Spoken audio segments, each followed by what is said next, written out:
그럼 저희는 기능성 소재를 이용한 광경화 3D 프린팅 및 응용 연구에 대해서 발표를 하겠습니다. 먼저 앞전 효과에 대해서 설명을 드리겠습니다. 앞전 효과는 기계적 일그러짐을 가함으로써 유전 분극을 일으키는 현상을 말합니다. 또한 이와 반대로 전기를 가하여 일그러짐을 일으키는 현상인 역앞전 효과 또한 존재합니다. 앞전 효과는 자크 키리와 피에르 키리 형제가 발견하였습니다. 앞전 효과의 원리에 대해서 알아보면 불규칙적으로 배열된 전기 쌍극자가 외부에서 힘을 가했을 때 이 전기 쌍극자들이 정렬되면서 전압이 형성되게 됩니다. 또한 역으로 외부 전압을 걸어주면 전기 쌍극자가 정렬되면서 물질의 부피가 변하는 현상 또한 일어나는데 이것이 역압전 효과의 원리입니다. 또한 앞전 소자는 앞전 효과를 나타내는 소자들을 말하는데 수정이라든지 BATiO3, PZT 등이 대표적인 앞전 소자입니다. 이러한 앞전 소자들은 쿼츠 시계, 라이터, 에너지 하베스터 등에 사용되게 됩니다. 다음은 피에조 일렉트릭 재료를 제작하는 순서에 대해 먼저 말씀드리도록 하겠습니다. 먼저 PGT 매트리얼의 광에 반응하도록 표면 계질과 광경화성 고분자 및 광계시제를 혼합합니다. 그 후 UV 포장대 근처의 LED는 SLM을 거쳐 특정 이미지를 생성하게 됩니다. 해당 이미지는 포토 센시티브 PGT 매트리얼에 투과되어 해당 이미지 영역이 경화됩니다.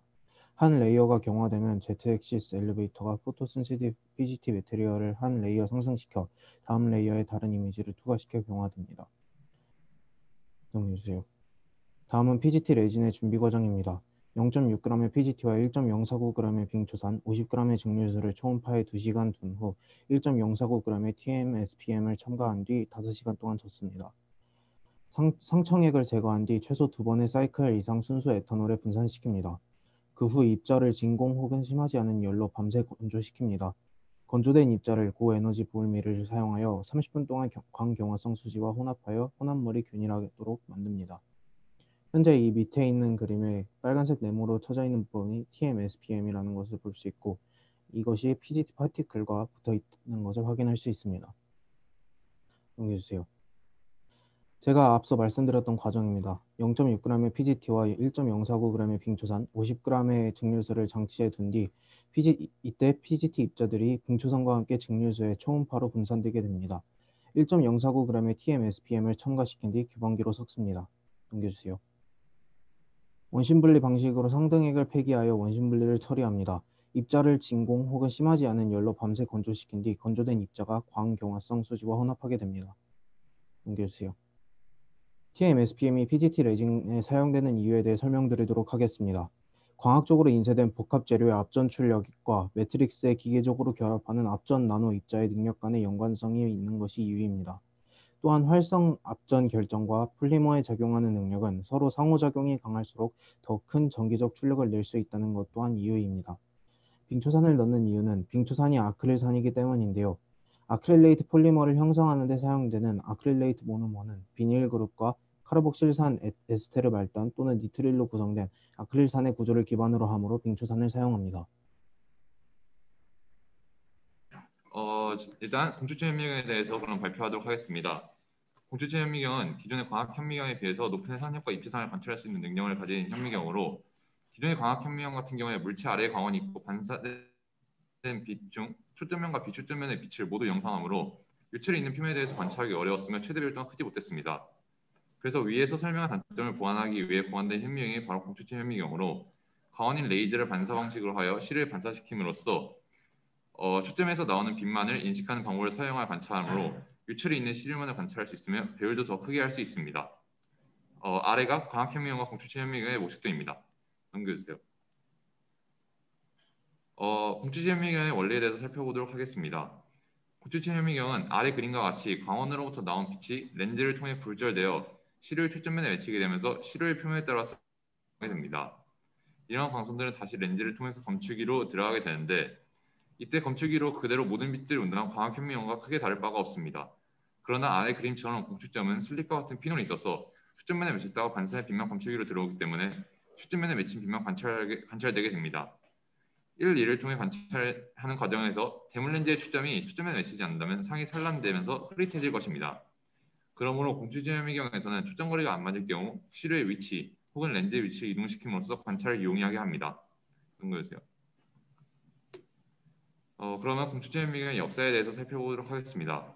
공추점 현미경의 가장 시초는 1955년 마윈 민스키 교수로 그 교수는 뇌의 뉴런 네트워크를 관찰하기 위한 목적으로 공추점 현미경을 제작하였습니다. 현재까지 모든 공추점 현미경은 그가 1957년 특허로 낸 이 원리를 사용하고 있습니다. 이런 민스키의 공추점 현미경에 비해서 현재 공추점 현미경은 기술의 발전으로 아래와 같은 발전을 하였는데 일단 광원의 발달로 이전에 비해서 더 밝은 상을 관찰할 수 있게 되었습니다. 또한 반사율과 렌즈 만드는 기술의 발전으로 색수차 등 빛 간섭 현상을 감소할 수 있었습니다. 또한 정밀한 빛 처리 알고리즘의 개발로 노이즈가 감소했고 정밀도가 증가하였으며 생물 정보화의 발전으로 이미지 해석 능력이 발전하였습니다. 연구해주세요. 이러한 공추점 현미경은 다양한 분야에서 활용되게 되는데 먼저 생물학적 활용입니다.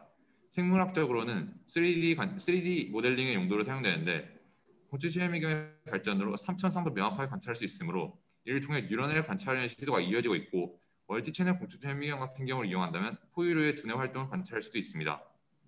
단백질 구조 규명 용도로도 사용되는데 코 로컬라이제이션 분석이라는 것이 있는데 이것은 2개 이상의 분자가 같은 위치에 있는지 아닌지 관찰하는 것입니다.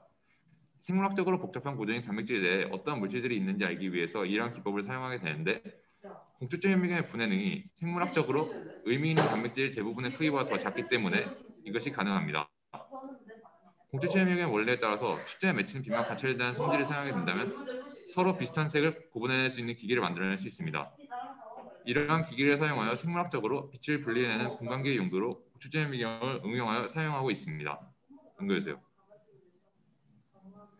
공추점 현미경은 3D 프린팅에서도 다양하게 활용되는데 3D 프린팅 부품의 명확한 측정에 가장 크게 활용되고 있습니다. 3D 프린팅을 이용하여 래피드 프로토타입으로 제작하는 부품들은 대개 작은 비율로 축소되어 나온 경우가 대부분이기 때문에 매우 작은 부분에서 관찰이 필요합니다. 그러나 이에 대해서 전자현미경과 같은 현미경은 금속 재료인 경우 관찰하는 데 문제가 있으며 유철이 많은 제품의 경우에는 재료가 적합하더라도 관찰이 매우 어렵습니다. 위의 문제에 대해서 해결하기 위해서 공추점 현미경을 3D 프린팅 제품에 사용하게 된다면 제품의 특별한 처리 없이 미세한 부분까지 관찰할 수 있으며 유철 등의 문제에 대해서도 최근의 공추점 현미경 정밀도가 크게 높아졌으므로 정확한 관찰이 가능합니다. 아래 같은 경우가 공추점 현미경으로 관찰된 래피드 프로토타입 3D 프린팅 제품의 상인데 매우 정밀하게 관찰된 것을 볼 수 있습니다. 연구해주세요. 마지막으로 대전고등학교 이준혁입니다. 저는 유한요소 해석에 대해서 말씀드리도록 하겠습니다. 먼저 유한요소 해석은 공학적인 분석을 위한 컴퓨터 시뮬레이션 기술이고 유한요소법이라는 수학 개념을 사용합니다. 모델을 유한계의 요소로 자르고 그들 사이의 물리적 작용을 분석하는 것이 유한요소법입니다. 더 많은 요소로 조각낼수록 분석의 정확도가 상승하나 분석 시간 또한 증가하기 때문에 적절한 그 중간점을 찾아내어 프로그램을 돌려야 합니다. 이 시뮬레이션을 통해서 예측 결과를 저희에게 시각적으로 전달하는 과정입니다. 밑에 세 가지는 그 유한요소 해석 프로그램의 과정입니다. 먼저 프리프로세싱이라는 과정이 있는데요. 프리프로세싱이라는 과정은 유한요소를 모델링하고 그 모델의 특성을 정의하는 과정입니다. 그리고 두 번째로 솔버라는 과정은 유한요소 해를 구하는 과정인데 분석하는 과정이라고 할 수 있습니다. 마지막으로 포스트 프로세싱이라는 과정은 후처리 툴로 최종적으로 시각적으로 결과를 확인하는 과정이 되겠습니다. 넘겨주세요.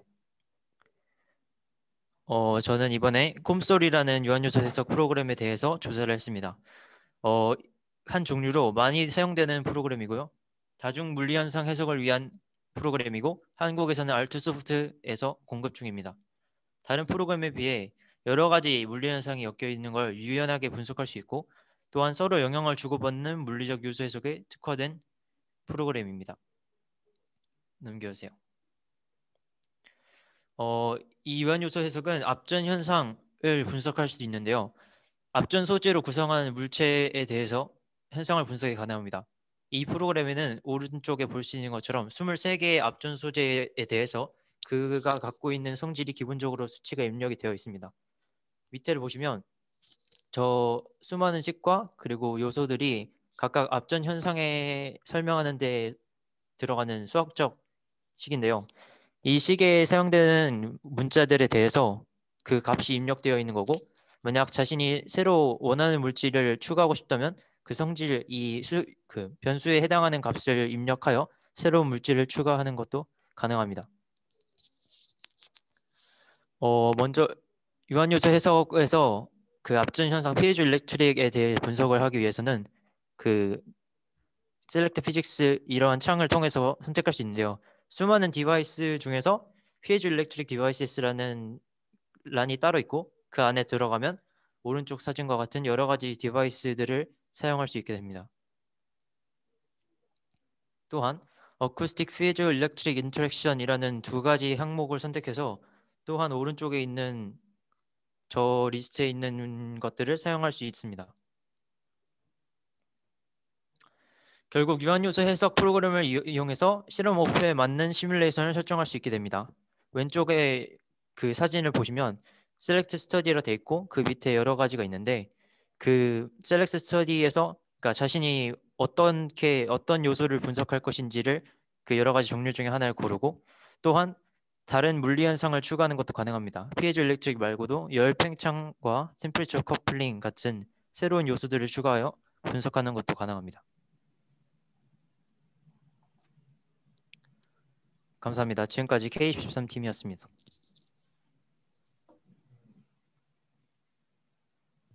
네, 각각 후기 이제 소감 이제 한 번씩 학생 한 명씩 발표하도록 하겠습니다. 김상관 학생부터 얘기해 볼까요?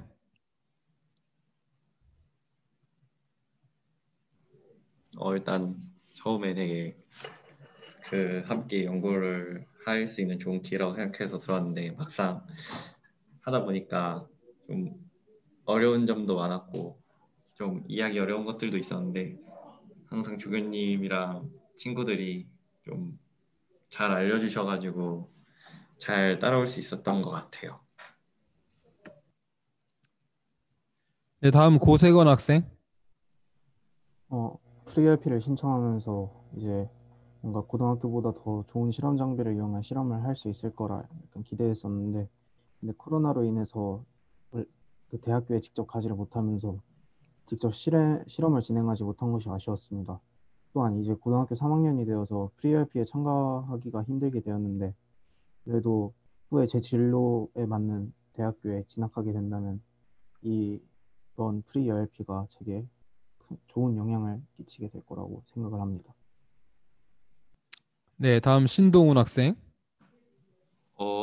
일단은 프리RP 신청할 때 3D 프린팅 및 응용 연구를 해서 그 3D 프린터가 최근에 가장 화두로 떠오르고 있기 때문에 이것에 대해서 좀 더 자세히 알아보려고 신청을 했는데 생각보다 3D 프린팅 외에도 뭐 다양한 기술 같은 것도 알게 되었고 그다음 다양한 소프트웨어 등등에 대해서도 알게 되어서 좋은 경험이 되었고 앞으로도 이런 기회가 있다면 더 해보고 싶습니다. 네, 다음 이준호 학생. 프리업 과제를 진행하는 도중에 뭐 조교님이 공초점 현미경을 사용하는 모습을 보여주시기도 하고 또는 콤솔 그 유한요소 해석 프로그램을 직접 사용하는 모습을 보여주시면서 이 3D 프린팅에 대해서 배우려고 왔지만 그거 말고도 그 연구에 필요하면서 더 필요한 더 유용한 툴도 배울 수 있어서 더 뿌듯했고 좀 좋았던 과정이었던 것 같습니다.